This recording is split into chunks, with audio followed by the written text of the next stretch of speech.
Welcome back, folks, to the WP-Tonic Roundtable Show every Friday at 8:30 Pacific Standard Time.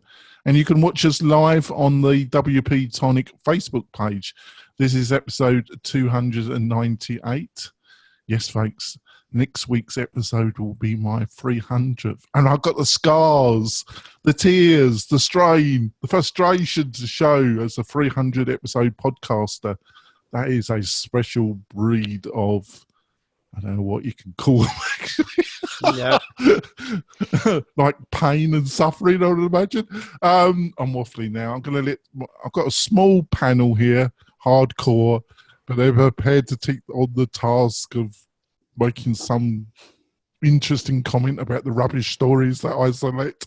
We're going to start off with Sally. Sally, would you like to introduce yourself? Certainly. My name is Sally Getch, and I am the organizer of the East Bay WordPress meetup in Oakland, California. And I have a WordPress consulting and development business called WP Fangirl, because I am. Yeah, that's absolutely true. And my friend John Locke, would you like to introduce yourself, John? Sure thing. My name's John Locke, and I do SEO for manufacturing and industrial companies. Certainly do. And I'm the founder of WP-Tonic. We're a maintenance service development company with a speciality in WordPress membership and learning management systems. And before we delve into the stories, I want to talk about one of my sponsors, one of my lovely sponsors, the generous sponsors that keep this show going, and that's Kinsta Hosting. And what can I say about Kinsta? They're just fantastic, folks. Small enough to still care, big enough to have all the technology that you require from your WordPress hosting provider. Staging sites, superb interface, data, you name it, they've got it at very reasonable prices. Very reasonable. And I host the WP-Tonic website with them and some of my clients' websites with them. And I'm always asking my other clients, can we move to Kinsta, please? Please, please. And sometimes they say no, which is upsetting. So if that's really interesting, go to the WP-Tonic website. You'll find all links to the Kinsta site. If you use one of those links, they are affiliate and they really help the show financially. And also they tell Kinsta that there are people listening to my support of Kinsta and buying their product. If you're a developer client, cannot recommend them more. Now let's get straight into the show. First story. The first release of WordPress turns 15 years old. God, it's like it's a teenager now. God help us. Oh well, it's been a teenager for a couple of years, but yes, it's apparently we've had a couple of tech birthdays this year. LinkedIn and I think it was 4chan or something like that. But somebody started a meme for LinkedIn about when I was 15. And I'm thinking, yeah, I don't know how much I was 15. That was kind of a rough year. I mean, let's see. I moved out of my mother's house and in with my father. I lost my virginity. It's a little bit too personal, actually. I hope, frankly, that WordPress has a less tumultuous 15th year than. I'm still waiting to lose my virginity. No, I've only given thanks. Than I did, and we had a party for my meetup, and it was not huge because it was Memorial Day weekend, and people had some other commitments, but we had like 4 or 5 new people who were there and who really had no idea that there was an actual WordPress community. I mean, they've been doing some development work, and so that was just that part was really nice. And we collectively fixed the noisy chairs in the venue that we usually meet in by taking dozens of little felt sticky things and putting them on the bottom of the chair. Oh, you can tell it's a WordPress group, can't they? They can even adapt the furniture. It's quite amazing that a bit of software can last for 15 years. But I don't know how long Joomla and Drupal have been around, but it's quite interesting that some of these technology platforms, open source, have had a long life, haven't they, John? Yeah, most definitely. I mean, but how long is like .NET or something like that been around? A while. Did you have to swear? But it's definitely outlasted something like Flash or You're swearing even more, John. Cold Fusion. Oh my God! And you weren't worried about me, but yeah, I mean, it's 15 years seems like a long time, especially in internet terms. And yet, I was thinking, so how old is Microsoft Word again? I started using Microsoft Word in 1990-ish. You do know Cold Fusion is still going, don't you? I still come across sites that are scary. Well, it's under the beloved control of Adobe, isn't it? Yep. Yeah. They That's own everything. That's all heart people. Just looked it up. Drupal. Well, the Drupal Association, I should say, has been around for 8 years, but the parent company, Acquia, it's been around for 11. Oh, these are nothing compared to 50. I am pretty sure Drupal existed before WordPress. Yeah, I do. But yeah, it doesn't seem right. Oh, but wait, here it says, okay, our history, Drupal.org. Drupal started more than 15 years ago. So there well, there you are. Yeah. So Googleized. There you go. Yeah. Well, Google may be tracking some of the wrong things. Yeah, that's true. Mm-hmm. I'm not going to go down there. I've ranted about Google enough for the past couple of weeks. I'm leaving off that. Or nobody is going to be able to find anything about me.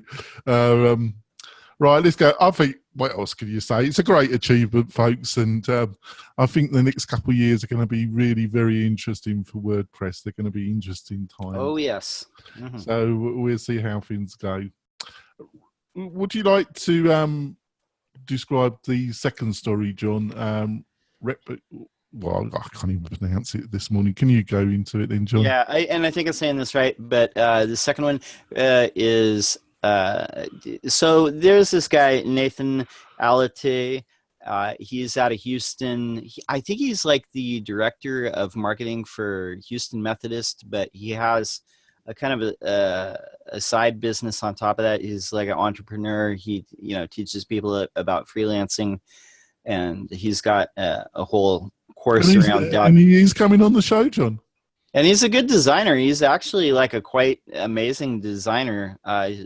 But anyway, so he's been, hitting YouTube hard for the last year or so. And so he had this video called Reciprocate to Your, followers. So I guess he, is basically just relating a story of he might have been at some conference or something and ran into somebody, and somebody rubbed him up, didn't they? Yeah, well, yeah, I know that's happened to me before too. But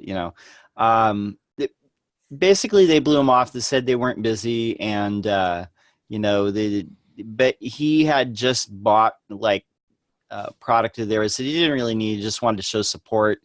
And some of the people who were kind of whatever next level up or whatever in popularity, they unsubscribed from his list. And he's just like, do the people even check when they unsubscribe from your deal, if you bought one of their products? And that's, I think, where this came from. And I can tell you personally, my any limited success that I've had so far has been from, responding to comments, whether it's on, social media or YouTube or in my blog comments or email. And I find it's like really weird. And I mentioned this to Sally the other day on like a forum, but like a lot of the kind of more popular like blogs that I see in the WordPress space, like people don't have comments anymore enabled. Some people do, but a lot of people I've noticed are like turning them off, and it's like weird to me. Here's what I find weird about this. Like Nathan Alate is not like a nobody. He's got, a pretty robust following on YouTube. He's got an email subscriber list. He's got a blog following. He's got his own community. It doesn't make sense for me for people to get this like big league attitude, like they're, hey, you're coming here to see us, and we're the big stars, and you're just the small fry. When all these other people are like also, maybe they have a little bit less influence, but they're also people with their own communities. And it's just weird to me. I don't know why people, do this and kind of, I don't know. So I don't know how you guys feel about that. Well, I didn't watch the video, of course, but Okay. I read the attached. I read the attached article, which basically talks about he went through this reconsent thing, and various people unsubscribed. But what he noticed was that one of the people who unsubscribed was a quote influencer who, like, 10 minutes later or an hour later or something, sent it a like, buy my expensive stuff email, and he was kind of like, well, wait, if you're not going to follow me, why should I follow you? And it's sort of like, well, it seems there are some different kinds of things here, because I don't expect everybody that I follow to join my mailing list or buy my stuff or something. And I get of course I get emails from the grocery store and other things with coupons, and yeah, I don't necessarily expect to be followed back by those people, but I think, maybe a little sensitivity. I mean, I have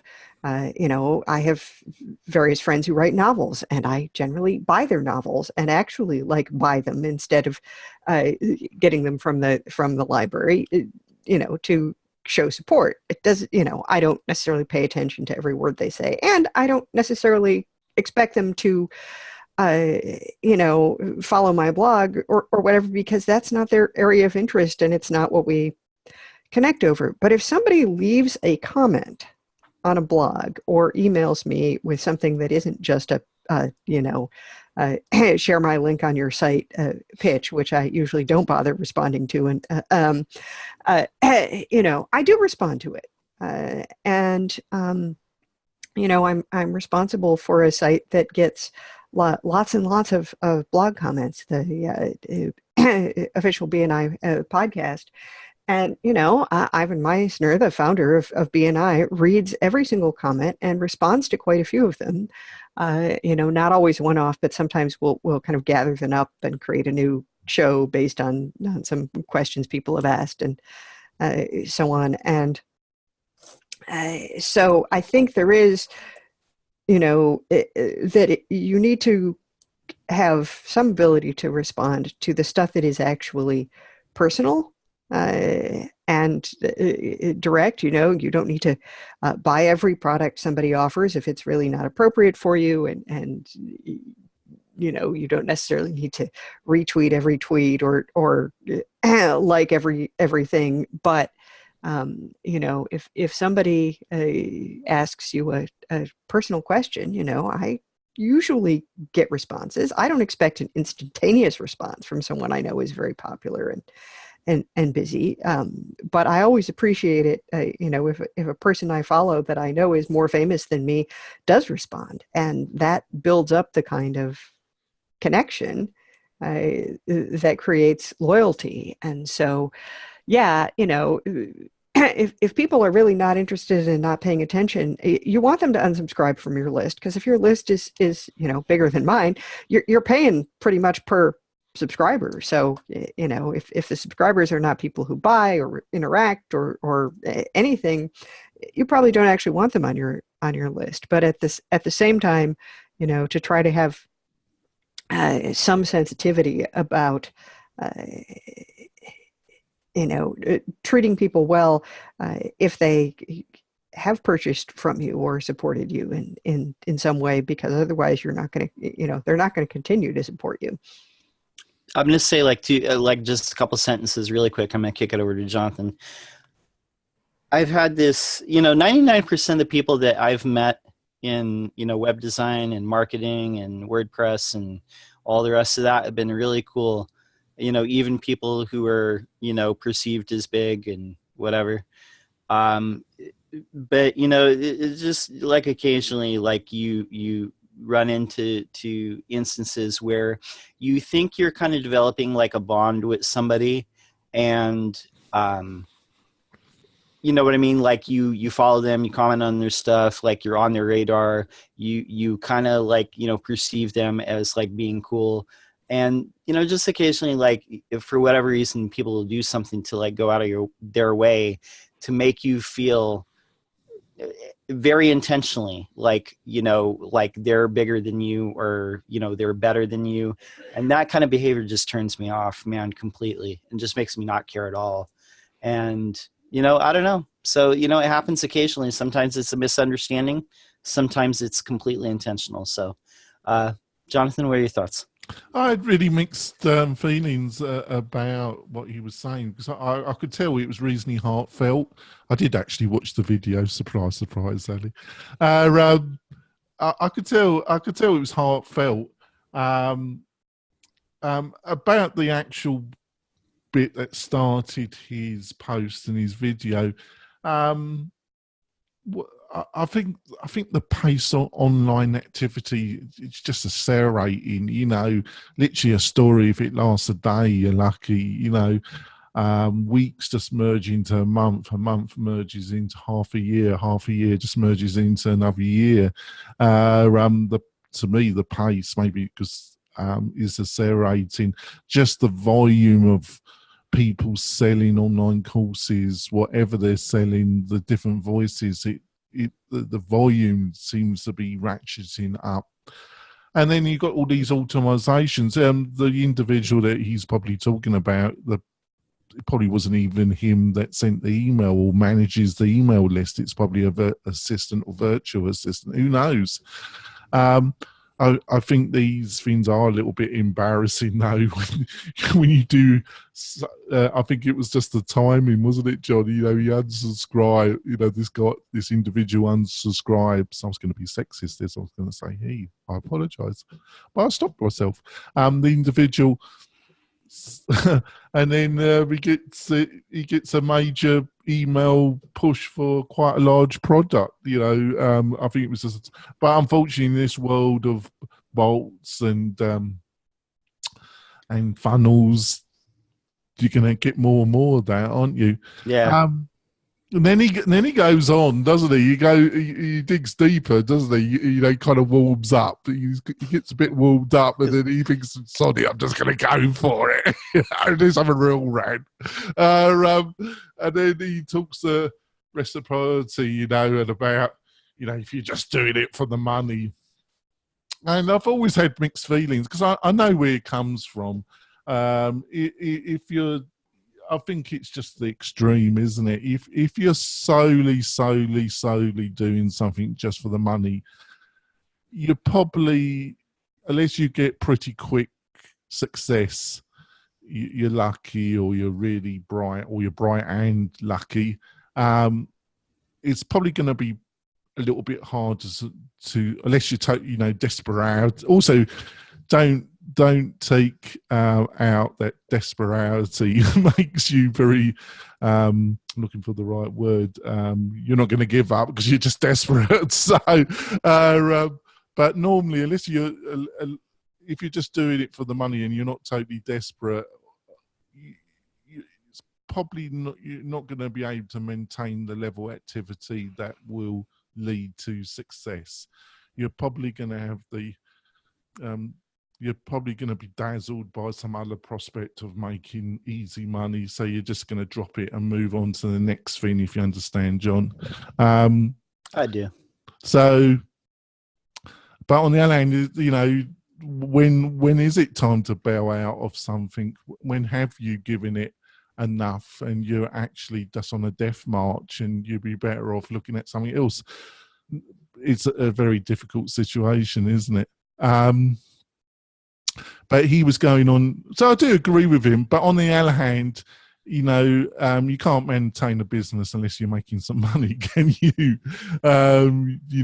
And we've had various conversations about WordPress, because some of the criticism of Matt about what we're going to see in the near future, I thought was unfair, actually, because I can totally see why they're going this direction and why they had to.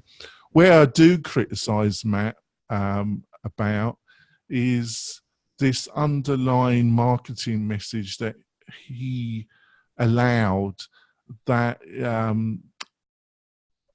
about WordPress being really easy and cheap. It's got a kind of cheapy. Because I've got to tell you, I've had clients where I've pitched to, or I've shown something we've done in WordPress to high up people in the web design, and they've said, "Oh, that's WordPress, isn't it?" Yeah. And I'm like, "What the hell do you mean? It works. It's good design. What do you mean it's just work?" But it's got that connotation, hasn't it?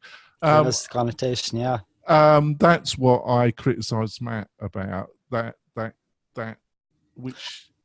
Yeah. I honestly don't know that that's going to improve in the next iteration, though. That connotation, I think that connotation is going. I don't know. We'll see, though.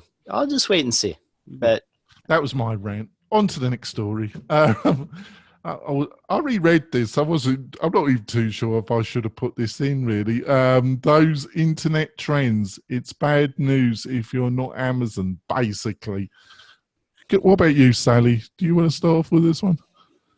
Sure. I mean, the register is always, good for a little entertainment. That touch of British snark there, but it's it's kind of talking about how the Internet Trends Report has come out, and they're focusing on basically advertising and money and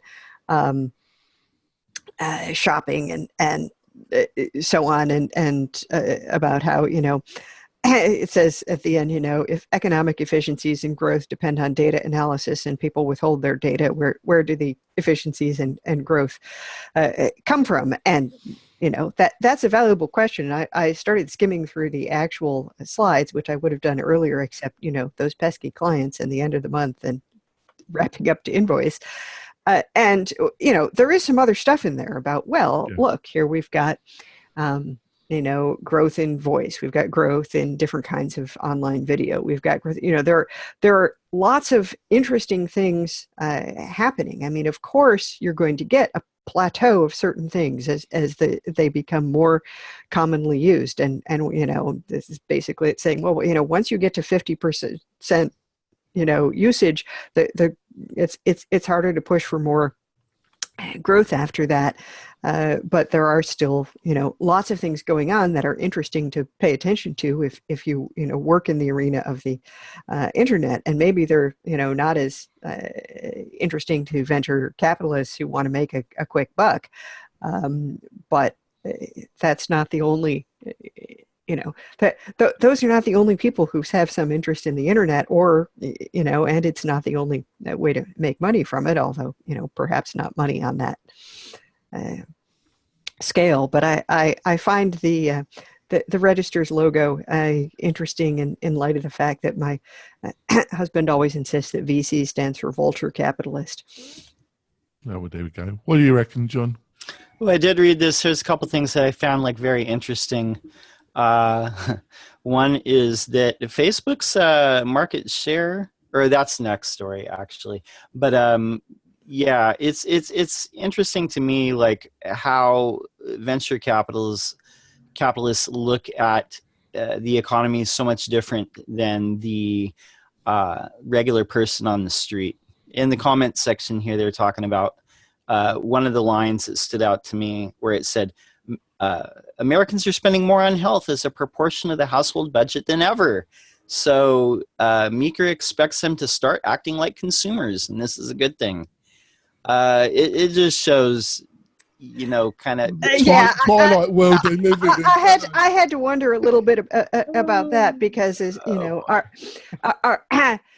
don't think we are at a point in the economy where somehow competition is going to push healthcare prices down and all those other sort of market, supposed benefits of the market where, I mean, one does see it happen, right? They enforced competition in, internet service providers in Europe, or at least in Holland while my husband was there, and he was able to get very high speed internet for much less than what we're paying Comcast, because, no choice. But yeah, Did you have to swear as well, Sally? I know. We're going to have to put it adult on this, aren't we? We've had a lot of names that are so dear to me. Right, but you know, I think that sometimes you don't see that that result. It was, you know, when I lived in England, it was not all that long after the privatization of the trains. And nobody seemed to think that the trains were better, faster, cheaper, or any of those things that supposedly were going to result from, you know, privatization and competition. Just think, you know, Branston, you know, interesting dude. But if you take a Virgin train, I'd rather go back to nationalisation. At least it was cheap and cheerful, but they did like you didn't have to take a bank loan out just to go somewhere. It wasn't great, but it was cheap, so you just roughed it. But there we go. What can I say about it? It was just, yeah, I thought that particular comment you pointed out, John, took my eye as well. I thought, what the hell is this guy on? You know, or she, I should say. I apologise. But also it's plateaued, like what you said, Sally. You know, but also the mobile still has a bit of growth going. A lot of that was driven in what is called the third world, whatever that is. It was, you know, the big, like they say in the article, the biggest winner is Amazon, isn't it? Now, they seem to have their tentacles in certain areas where the prospect and their capitalization is so enormous that they only have to suggest that they're looking at a particular vertical, and the competition in the stock market gets crunched, don't they? You know, like half their value gets wiped out in a couple of days. Amazon is coming. Oh God, they're finished. But there we are. I think we're going to go for a break, and we've got a few more stories. We'll be back in a few moments, folks. We're coming back, folks. I've got a hardcore panel here. We're breezing through these stories. This is going to be a quick one, you know, episode, but I think an interesting one. I had the I'm totally self-promoting myself here, so but I do run the podcast, so there we go. I had the real pleasure of having an interview on Wednesday with Chris Brogan. It should have gone live on iTunes this morning. I've got to do the show notes, got to get that up today. And I'm a bit of a fan of Chris. He's a plain speaker, but he's a gentleman as well, a really class act, and I really enjoyed my interview with him. And he wrote a post that we actually discussed in the interview. He was I think he was blown away that I actually asked him questions about stuff that he actually writes. I think that's why he warmed to me. Yes, well, my God, you mean I can actually read. Right. Well, it's you know, one gets, especially if one is Chris Brogan, so many pitches saying, you know, I really love your blog, and then, you know, pitching something that has absolutely nothing to do with what you write about. Yeah. So he wrote a piece. It's time to rethink what people need to learn, and it was a typical Chris kind of article, wasn't it? You know. And part of it said, you know, why would anybody learn HTML now? You know, that's going to be a wasted activity pretty soon. What did you think of the post, Sally? Did you have time to read it? I did. In the midst of your invoicing? Yeah, I did read it. And you know, I think it makes some good points and also overlooks some things. One is that high school classes, based on my experience teaching university, high schools are absolutely glacial in changing any of their curriculum. If you are in academia and you're teaching undergraduates and you're keeping up with the latest research, you're likely to teach at least something that has to do with what's going on now, not like what was studied 25 years ago or 50 years ago. And it would like make me nuts sometimes, the sort of blatant misinformation that was being passed on to students. And this was about classics, right? It's not a cutting edge technology. Now, you know, on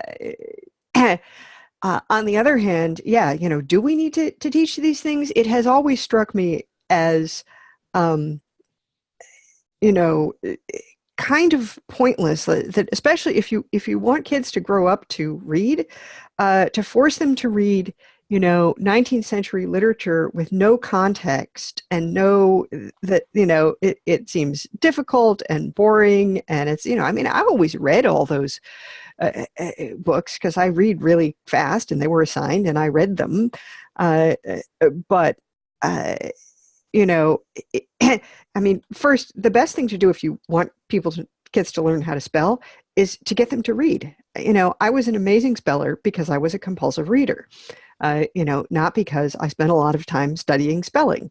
Um, and, you know, if you want them to read, you should give them something they can relate to. I mean, you know, give them the things, because all of the sort of life lesson kind of stuff you can find in, you know, in graphic novels, even in comic books and, you know, popular fiction and that kind of stuff. And, you know, and they'll actually like it and be interested in discussing it and then think about reading. And then, you know, when they go on to college, you can start introducing them to a cross-disciplinary notion of, well, this is what was happening in history when Mark Twain was writing, and why this stuff is like that. And, you know, that you need more than can be provided in high school there. The real challenge with teaching any technology is that technology changes so quickly. I didn't study computer science. I mean, you know, we had like a couple of math classes with a TRS 80 when I was in high school, and in college, I did, you know, humanities stuff. I started using a computer. You know, I spent a lot of time in the basement of the computer center on the mainframe, you know, getting online starting in 1985. But I didn't take any programming classes. But my friends who did study computer science, you know, I remember one of them saying that, you know, they had a programming class where they basically used an imaginary language, because the idea was to teach you the principles it operated on. That the professor said, you know, the actual language you're going to be working in, by the time you graduate, it will be changed. Never mind, you know, by the time you go into the workforce, there will be something different, and that did prove to be true. And you know, there are certain things that need to be done in any programming language, just as there are certain things that need to be done in any human language. So yeah, I think it would be great to teach kids about a lot of things that they don't get taught about.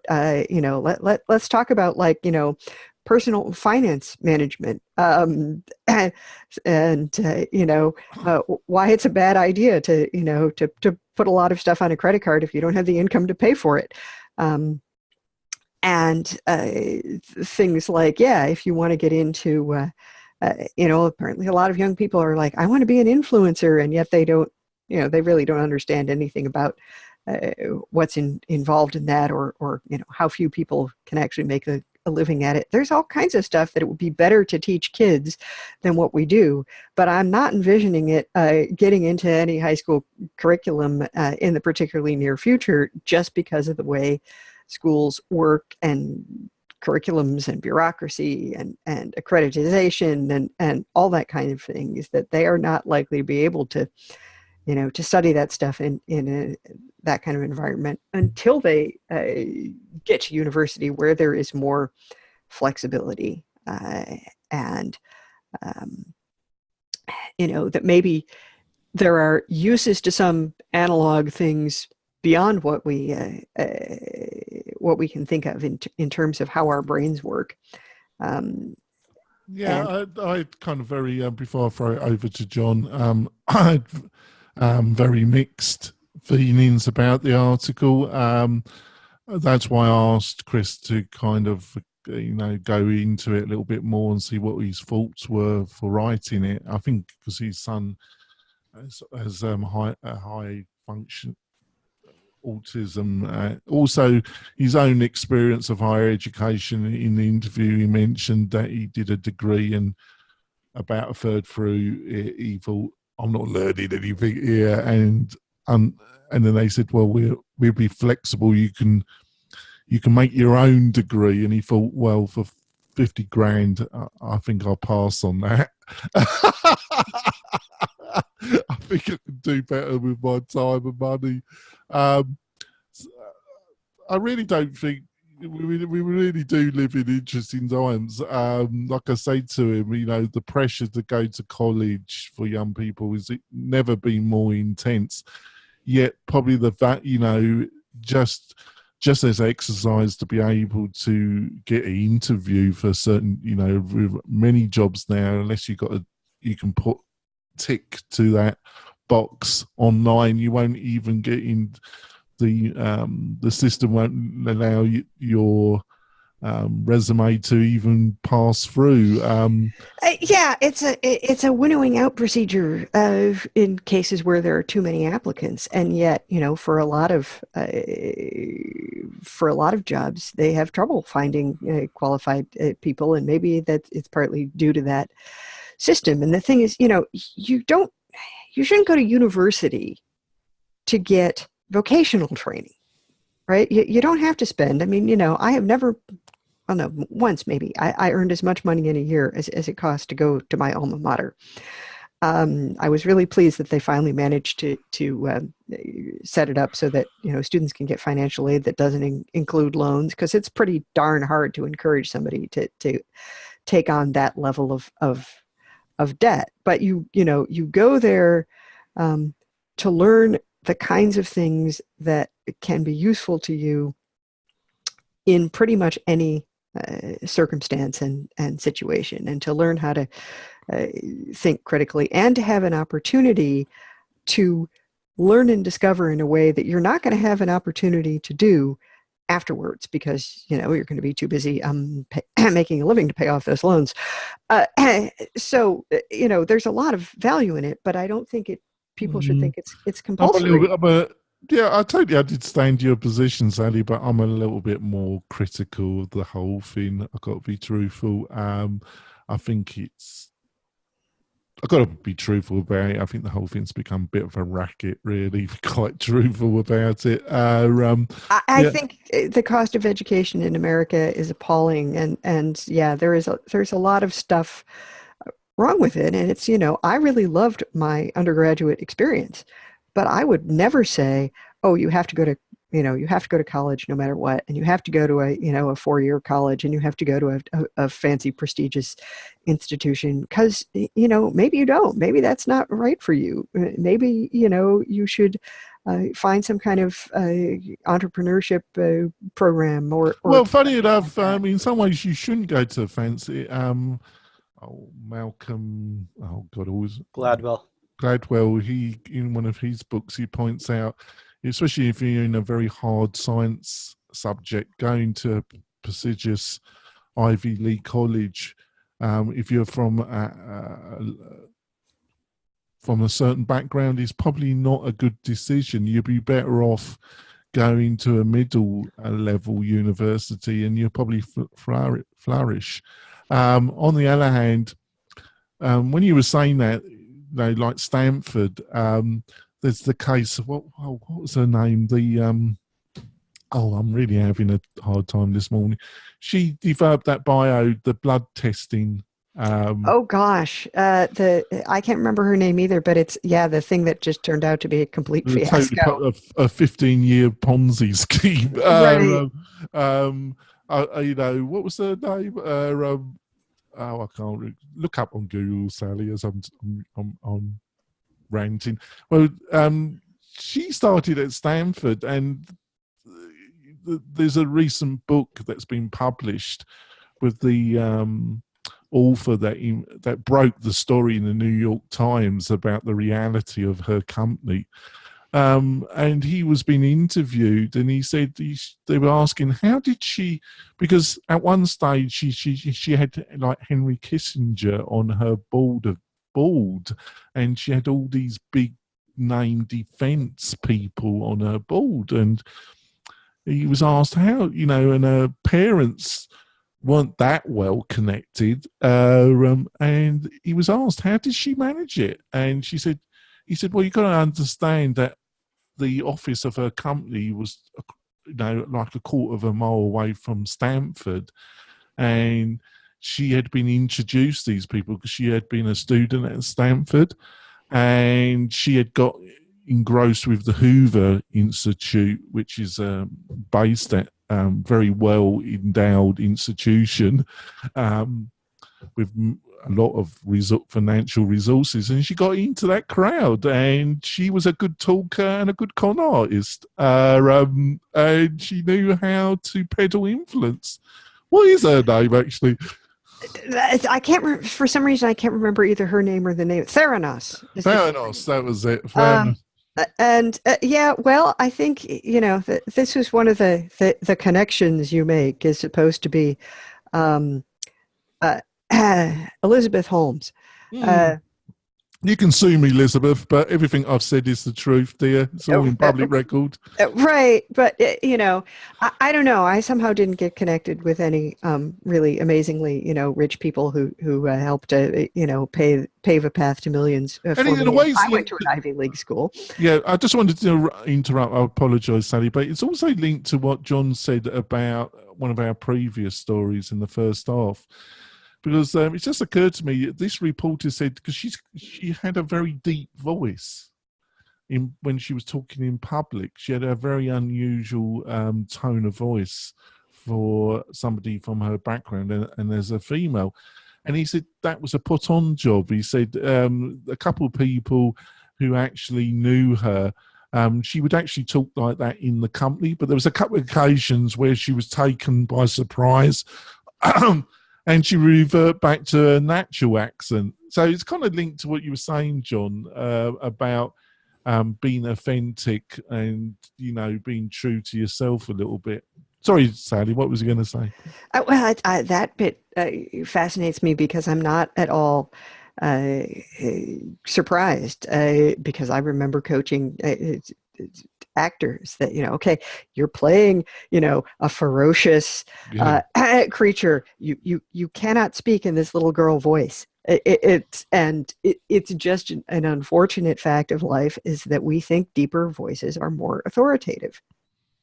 But I should have put it as one of the stories, but it wasn't really. But it's actually because I've been read the book or listened to the book. Unfortunately, I can't remember the time. I'm not doing very well today, listeners. I apologise. But it's interesting stuff, though, isn't it? Where she really, to me, obviously, with any kind of startup.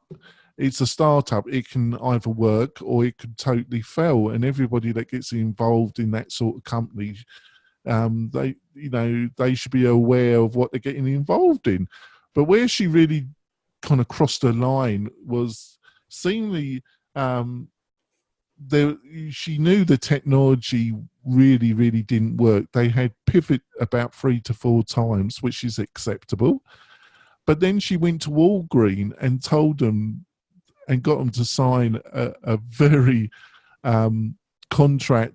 And obviously they must have been really eager to get in bed with her and her company because seemingly the contract they signed with her was awful. And for a company of that size to agree, normally it's always on their side. But it was a kind of Bill Gates IBM moment. Like I think they wanted seemingly her technology so much that they were prepared to sign something which they would normally never sign with a company that size.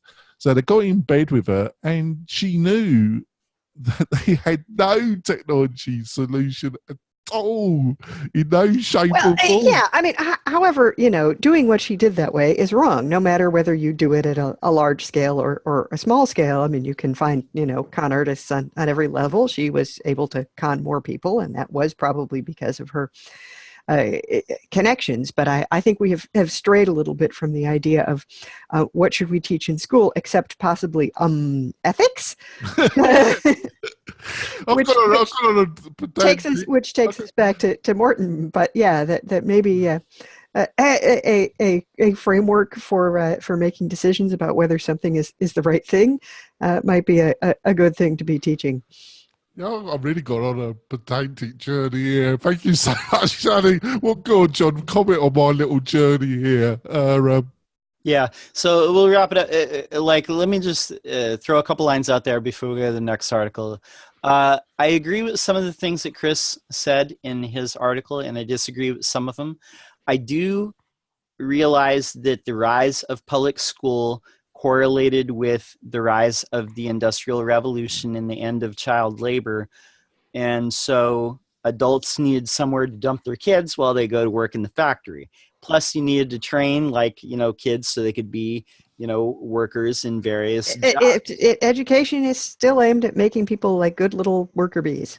Oh, yeah, we're teaching you. Come to school at this time, and then you get to leave at this time, just like your job that you're going to have. But I do agree with him. A lot of things have changed since then. The world has changed. Social contracts have been broken. Different things have come up.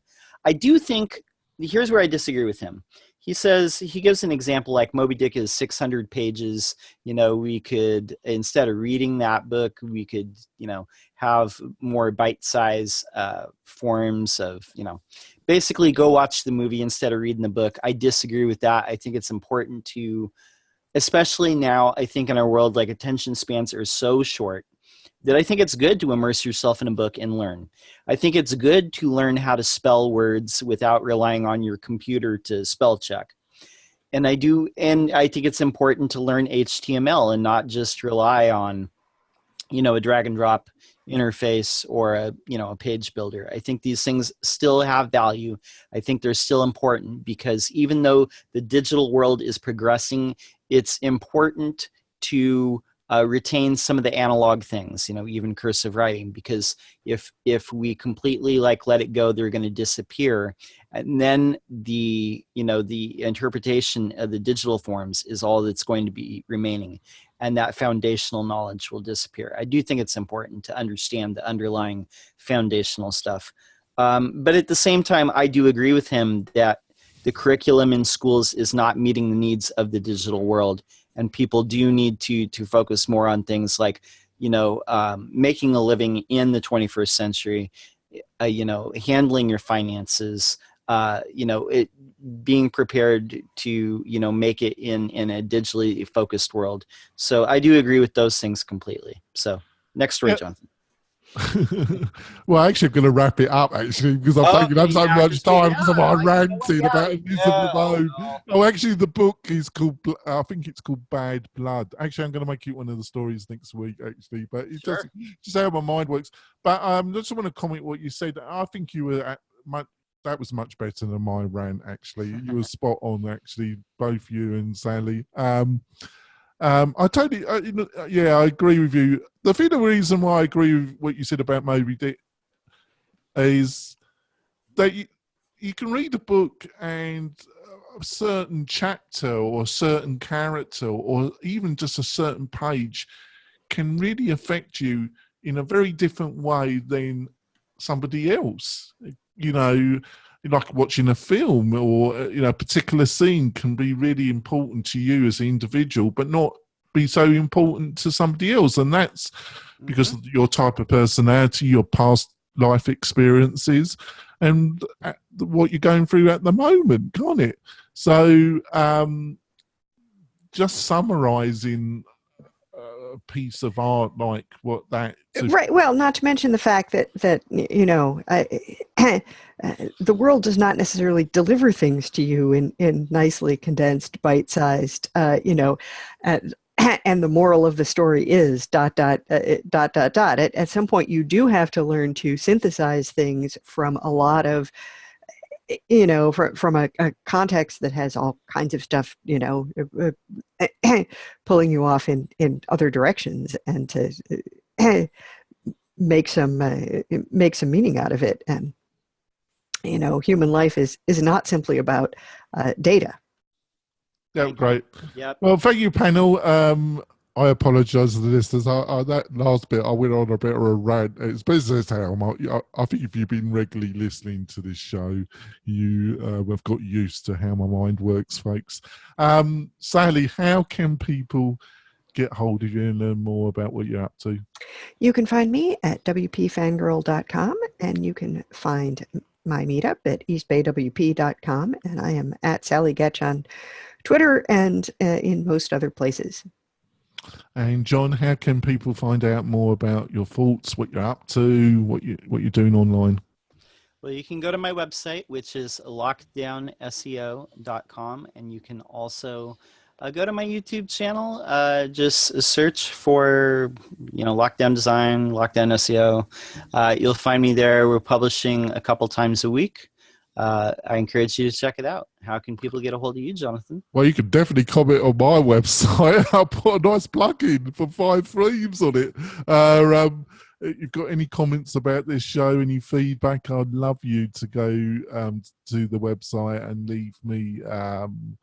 The show notes should be up in the next few days. Leave whatever remarks you want to. If you really want to help out, folks, and I would really personally appreciate it, is leave us a review on iTunes. It really does help the show. For some reason, iTunes consider that one of the best ways for them to rate the show. And the reason why that helps is it enables me to get better guests, a bit like old Chris, and have a jolly little interview. We'll see you next week, folks. Thanks. Bye. Bye.